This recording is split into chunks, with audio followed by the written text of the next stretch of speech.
Hello friends, you are most welcome in our YouTube channel learn with STM. Friends, आज का जो topic है tense series में tense का पार्ट 5 है और वो है past indefinite. Past indefinite tense अनिश्चित भूतकाल, जहाँ पर भूतकाल में कोई चीज़ निश्चित नहीं है, या ये कह लीजिए कि हम अपने पास्ट की कोई हैबिट दिखाते हैं। अब पास्ट की हैबिट्स से क्या तात्पर्य है, तो उसके लिए आपको ये जानना होगा कि आप अक्सर कोई स्टोरीज पढ़ते हैं। Once upon a time there lived a king, एक समय की बात है कोई राजा रहता था, ऐसे ऐसे। या once upon a time in a dense forest there lived a lion. ऐसे आप बहुत सारी कहानियाँ, बहुत सारी चीज़ें पढ़ते हैं। तो जो स्टोरी के लिए जो सबसे इम्पोर्टेंट टेंस है वो है पास्ट इंडेफिनिट टेंस। कोई भी स्टोरी लिखना है, स्टोरी राइटिंग लिखना है, या एग्जाम के पॉइंट ऑफ व्यू से कुछ भी जो आते हैं एग्जाम में आते हैं, तो एग्जाम के लिए सबसे मोस्ट इम्पोर्टेंट है पास्ट इंडेफिनिट टेंस। और जो कि बहुत कुछ है नहीं है, सिर्फ थोड़ा है, बट आपको समझने की बात है। एक बार आप स्टोरी पढ़ेंगे या स्टोरी राइटिंग करनी है, या स्टोरी की छोड़िए, अपनी ही कुछ हैबिट्स को, खुद की पर्सनल जो पास्ट में बीती हुई हैबिट्स थी उनको अगर शो करना है, आपको किसी को दिखाना है, तो उसके लिए यही टेंस आपकी हेल्प करेगा। इसी टेंस में ही वो सारे सेंटेंस बनेंगे। तो पास्ट की कोई हैबिट शो करता है, मैं उसके लिए लिख रखा हूँ। तो पास्ट की हैबिट कैसे है, जैसे यूज्ड फॉर पास्ट हैबिट कैसे, जैसे प्रायः, ऑफेन। ऑफेन प्रायः, अक्सर। I often used umbrella in rainy season. Okay, often used आया ना, सेकेंड फॉर्म आया, ऑफेन आया। अक्सर, मैं अक्सर या मैं प्रायः एक छाता यूज करता था बरसात के दिनों में। तो ये जो करता था आया। अगर आप जो यहाँ पे आए हिंदी से अगर ट्रांसलेट कर रहे हैं इंग्लिश में, तो आपके लिए तो ये पहचान है, क्लियर हो गई। या ये याता था, ती थी, ते थे आया वर्ब की सेकेंड फॉर्म।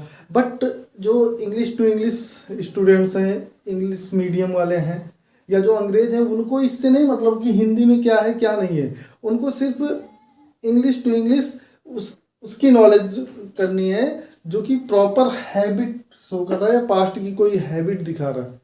तो अंग्रेज लोग हिंदी में नहीं पढ़ते हैं, उनको सिर्फ इंग्लिश का सेंटेंस ही बोलना है, और उसी से ही उनको समझना है कि भाई हमें कौन सा पास्ट इंडेफिनिट में बोलना है, या पास्ट परफेक्ट में बोलना है, या प्रेजेंट परफेक्ट में बोलना है। तीनों चीज़ों में थोड़ी बहुत समानता है। तो उसके लिए जो है मैंने लिखा हुआ है, देखिए, ऑफेन, अक्सर, सेल्डम, कभी कभी। जैसे मैं कभी कभी अंगूर खाता था, पहले की बात हो रही ना, मैं कभी कभी स्कूल जाता था। Okay, same to same, usually, प्रायः, या आम तौर पे मैं बरसात के दिनों में बाहर नहीं निकलता था। अब ये था आया है, तो ये तो हिंदी के लिए हो गया आपके। बट अगर आप इंग्लिश में ही वो करते बोलते, इंग्लिश में ही बोलना था, तो अपनी हैबिट दिखाना था। जैसे कि समटाइम्स, कभी कभी मैं नहर में नहाता था, ऐसे कह लीजिए, कभी कभी मैं नहर में नहाता था, या पहले कभी कभी मैं नहर में नहाता था, बिफोर। तो ये एक हैबिट से अपनी। वैसे ही ये नेवर है, कभी नहीं। भाई, मैंने कभी किसी का दिल नहीं दुखाया, हाँ, आई नेवर हर्ट एनीबॉडी। तो आई नेवर हर्ट, ये कभी नहीं, ये एक एक्सपीरियंस है कि जहाँ तक मुझे याद है मैंने कभी किसी का दिल नहीं दुखाया है। वैसे ही ऑलवेज, हमेशा, हाँ, मैं हमेशा स्कूल जाता था, मैं हमेशा, या मैं हमेशा साइकिल से स्कूल जाता था, ऐसे हो गया। डेली हो गया, मैं टहलने डेली जाता था, I went for walk daily. Okay, तो जो ये चीज़ें हैं, यू हैबिट्स हैं, हैबिट्स को शो करने के लिए जो मैंने कुछ दिया, often, seldom, usually, sometimes, never, always, daily, ऐसे जो सेंटेंस हैं इंग्लिश में, अगर ये चीज़ें हैं, तो जो हैबिट शो कर रहा है या स्टोरी कोई बता रहा है। जैसे कि अक्सर पूछा जाता है, इंटरव्यूज़ में अक्सर पूछा जाता है, जो आप किसी कॉल सेंटर में या कहीं पे इंग्लिश, जहाँ पे इंग्लिश की रिक्वायरमेंट होती है, तो वहाँ पे ये चीज़ अक्सर पूछी जाती है कि टेल मी अबाउट यस्टरडे, या how was your yesterday, how was your weekend, आपका वीकेंड कैसा था, आपका यस्टरडे कैसा था। ये चीज़ें वो अक्सर पूछते हैं। तो वहाँ पे जो आप बताएंगे, तो इसी टेंस में बताएंगे, पास्ट इंडेफिनिट टेंस में ही सारा कुछ आपको क्लियर होगा। उसके अलावा और कोई टेंस नहीं है भाई। मैं यहाँ गया था, वहाँ गया, मैंने ये खाया, मैंने वो खाया, ऐसे जो एक स्टोरी आप बताएंगे वो चीज़ें जो है वो सिर्फ पास्ट इंडेफिनिट टेंस में ही आएंगे। तो इसके लिए सबसे इम्पोर्टेंट है जो आप स्टोरी के लिए, जो स्टूडेंट्स हैं उनके लिए भी आपको ट्रांसलेशन इंग्लिश में करना है तो स्टोरी आती है, और उसके लिए ये ही सबसे इम्पोर्टेंट है। इसको आपने पढ़ लिया तो एग्जाम पॉइंट ऑफ व्यू से बहुत इंपॉर्टेंट है। जैसे ही ऑलवेज कैरीड एन अम्ब्रेला, वो हमेशा अपने साथ एक छाता रखता था। अब ये कैरीड आया है, सेकेंड फॉर्म है, तो रखता था, ये हैबिट्स है उसकी, पास्ट की हैबिट दिखा रहा है, प्रेजेंट की नहीं। यहाँ use for past habit, past की कोई हैबिट दिखा रहा है उसके लिए। जैसे दे नेवर ड्रैंक वाइन, ये भी एक हैबिट दिखा रहा है कि उन्होंने कभी वाइन नहीं पी है, कभी नहीं आया। ओके, वैसे I went to Delhi yesterday, मैं कल दिल्ली गया। ओके, जब यस्टरडे आया तो आइए देखते हैं विस्तार से। आपको हिंदी और इंग्लिश में हमें दोनों लेकर के चलना, उस हिसाब से आपको देखना है। बट हाँ, अगर आप यहाँ पे हैं तो आपको ये चीज़ें पूरी क्लियर हो जानी चाहिए और हो गई होंगी। आई होप कि अगर स्टोरी टेलिंग है या अपना एक्सपीरियंस दिखा रहे हैं, या लास्ट डेज का, या लास्ट 5 डेज का, या लास्ट 10 डेज का, या वीकेंड का कहीं इंटरव्यू में कुछ पूछा जा रहा है तो वो इसी टेंस में ही आपको बनाना है। ओके, तो जैसा कि आपके सामने मैंने एक स्ट्रक्चर लिखा है, बिल्कुल सिंपल सा है। सब्जेक्ट आप जानते ही हैं, आपने 4-5 वीडियो पढ़ी है तो आपको बिल्कुल क्लियर होगा सब्जेक्ट क्या है। हु का क्वेश्चन लगाना है, और वर्ब की सेकंड फॉर्म है। वर्ब की सेकंड फॉर्म के लिए मैंने एक छोटी सी वीडियो आपको बताई जहाँ पे आपको कई सारी चीज़ें मिली हैं जो नहीं मिली हैं, यूनिक मिली है। और उसके बाद ऑब्जेक्ट लगाना है क्या। ओके, जैसे यहाँ पे ही ऑलवेज कैरीड एन अम्ब्रेला। अब ये चीज़ें याद रखना है कि जब ये जो है हैबिचुअल की कोई चीज़ें आती है जो डेली हैबिट्स में, या हैबिचुअल की मीनिंग है, वो सब्जेक्ट के जस्ट तुरंत बाद लिखना है।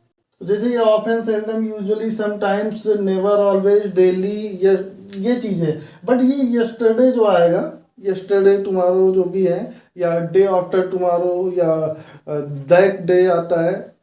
ओके तो वो चीज़ें, या लास्ट ईयर आता है, तो वो चीज़ें जो है एंड में आती है। बट ये हैबिचुअल की जैसे नेवर, ऑलवेज, और ये या ऑफन भी आएगा, सेल्डम भी आएगा, तब भी ये सब्जेक्ट के जस्ट बाद में लगेंगी।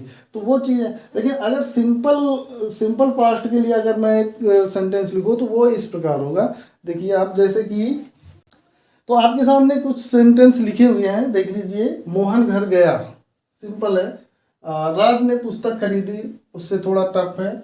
वो बाजार में सब्जी खरीदता था, उससे भी थोड़ा समझने के लिए मैंने ये 3 टाइप के सेंटेंस लिखे हैं। स्ट्रक्चर के अकॉर्डिंग रखेंगे, सब्जेक्ट वर्ब की सेकंड फॉर्म प्लस ऑब्जेक्ट।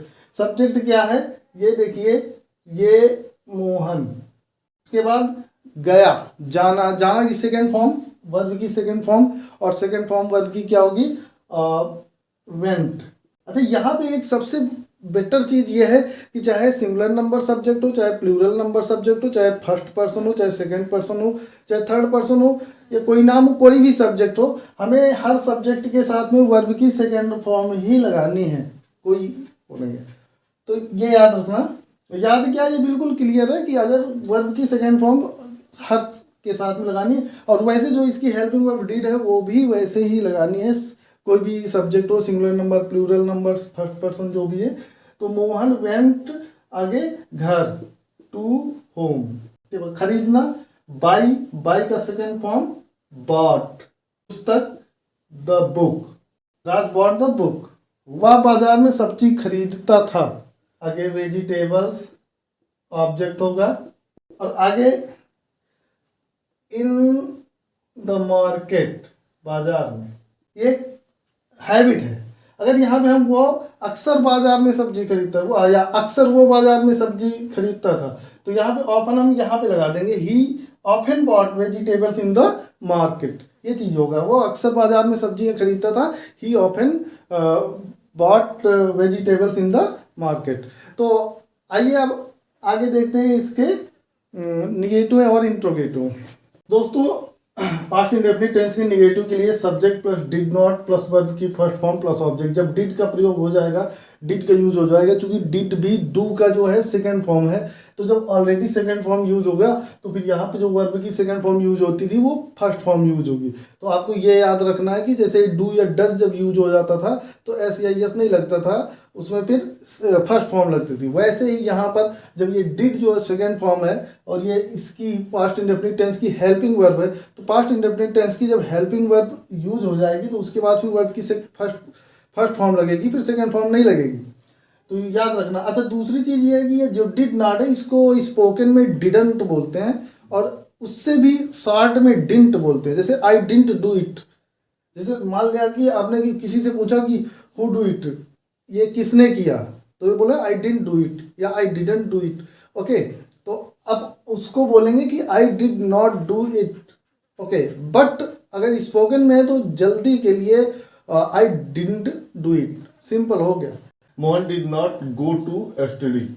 अब यहाँ पे देख रहे हैं आप कि यहाँ पे डिड लगा है तो ये वेंट नहीं होगा, क्योंकि जब हम ये ऑलरेडी डिड जो है वो सेकेंड फॉर्म लगाते हैं, डू की सेकेंड फॉर्म होती है और इस टेंस की हेल्पिंग वर्ब होती है। तो किसी टेंस में अगर हेल्पिंग वर्ब का प्रयोग होता है तो फिर वहाँ पे सेकेंड फॉर्म का प्रयोग नहीं होता। ओके, तो Mohan did not go to study, मैंने मैच नहीं खेला। I did not play the match, अब यहाँ पे प्लेड नहीं होगा, प्ले होगा। वह कल स्कूल नहीं गई। She did not go to school yesterday, अब यहाँ पे भी गो लगा है डिड के साथ में। अगला इंट्रोगेटिव सेंटेंस है। स्ट्रक्चर यस या नो के लिए जो क्या से प्रारंभ होते हैं उनके लिए है। पहले डिड आता है, उसके बाद सब्जेक्ट आएगा प्लस वर्ब आएगा प्लस ऑब्जेक्ट आएगा। हाँ, ये निगेटिव में एक चीज़ और बता दूं कि ये जो डिड नॉट है इसी को जो है स्पोकन में डिडंट बोलते हैं या डिंट बोलते हैं। अगर ज़्यादा शॉर्ट करना होता है तो डिंट बोलते हैं या तो डिडंट बोलते हैं। जैसे Mohan did not go to study, अगर हम उसको तो Mohan didn't go to study होगा। ओके, तो ऐसे भी बोलते हैं। जैसे I did not play the match, I didn't play the match, spoken में बोलते हैं शॉर्ट फॉर्म में। तो आगे इंट्रोगेटिव है। यस या नो जो क्या से प्रारंभ होने वाले सेंटेंस होते हैं, हिंदी के लिए है कि हिंदी में अगर आएगा तो वो क्या से प्रारंभ होंगे। बट इंट्रोगेटिव अगर इंग्लिश में होगा तो पहले एस मतलब एस या नो का रिप्लाई आएगा, या कह लीजिए कि सबसे पहले हेल्पिंग वर्ब आएगा। तो जैसे did plus subject plus verb की first form plus object, did पहले आएगा। जैसे क्या मैंने अंग्रेजी पढ़ाया, क्या मैंने अंग्रेजी पढ़ाया, क्या पहले आया है, लास्ट में क्वेश्चन मार्क देख सकते हैं आप। यहाँ पे डिड आएगा और डिड के साथ में आई, और आगे टीच का सेकंड फॉर्म नहीं होगा, फर्स्ट फॉर्म लगेगा क्योंकि डिड लगा हुआ है। तो डिड आई टीच इंग्लिश, ये रहा did I teach English. Okay, second जो इंट्रोगेटिव का है डब्ल्यू एच फैमिली का है। डब्ल्यू एच फैमिली में डब्ल्यू एच वर्ड आया है और इससे पहले आ जाएगा, इस स्ट्रक्चर से पहले। तो W H word plus did plus subject plus verb की फर्स्ट फॉर्म प्लस ऑब्जेक्ट। जैसे मैंने अंग्रेजी क्यों पढ़ाया, अब क्यों आया है तो क्यों के लिए यहाँ पे क्यों की मीनिंग पहले लिखेंगे, क्योंकि डब्ल्यू एच वर्ड पहले, डब्ल्यू एच वर्ड वाई लिखा, फिर उसके बाद हेल्पिंग वर्ड, फिर डिड प्लस फिर teach English. Why did I teach English. और नेक्स्ट जो है वो आपकी जानकारी के लिए बता दूं कि ये भी मतलब है इसी इंट्रोगेटिव का, बट इंट्रोगेटिव प्लस निगेटिव दो चीज़ें आती हैं। इंट्रोगेटिव प्लस निगेटिव, जैसे कि मैंने अंग्रेजी क्यों नहीं पढ़ाया, अब यहाँ पे ये क्यों है, इंट्रोगेटिव भी आ गया और नहीं भी है, तो ये क्वेश्चन मार्क लगा हुआ है। इसके लिए होगा why did I not, why did ये है, इसके बाद यहाँ पे सब्जेक्ट के बाद नॉट लगेगा, why did I not teach English. But अगर बोलचाल की भाषा में इसे बोलेंगे तो फिर आई बाद में हो जाएगा, Y didn't I not, Y didn't I teach English. Okay, but ये है कि अगर आप ट्रांसलेशन कर रहे हैं तो why did I not teach English. वैसे ऐसे सेंटेंसेस बहुत कम आते हैं स्टोरी में, बट आपको जानना बहुत ज़रूरी है। तो आज के लिए जो पास्ट इंडेफिनिट का है कि आई होप आपको अच्छे से समझ में आया होगा। Thank you so much.